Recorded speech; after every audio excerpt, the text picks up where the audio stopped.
Carl মাৰ্কছৰ মেটেৰিয়েলিজমৰ বিষয়ে জনাৰ পূৰ্বে আমি মেটাৰ শব্দটোৱেনো আচলতে কি বুজায় তাকেই সহজ ভাষাত বুজিবলৈ চেষ্টা কৰিছোঁ।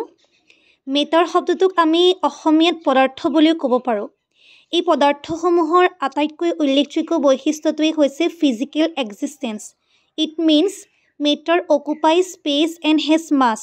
পদাৰ্থসমূহৰ এটা ভৌতিক অস্তিত্ব থাকে। আৰু দ্বিতীয়তে আমি ক'ব পাৰোঁ tangibility. Matter can be touched and পাৰচিভড।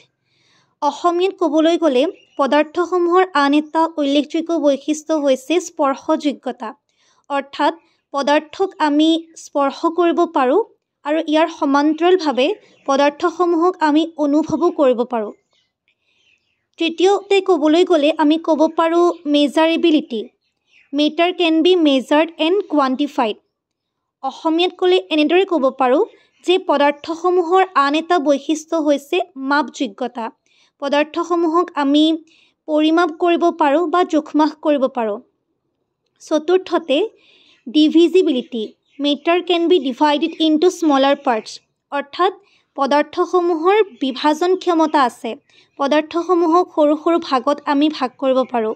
এতিয়া যদি আমি মানৱ শৰীৰলৈ যাওঁ, পানীলৈ যাওঁ, এইসমূহ বস্তু আমি পদাৰ্থ দেখা পাওঁ বা অনুভৱ কৰিব পাৰোঁ বা চুই চাব পাৰোঁ।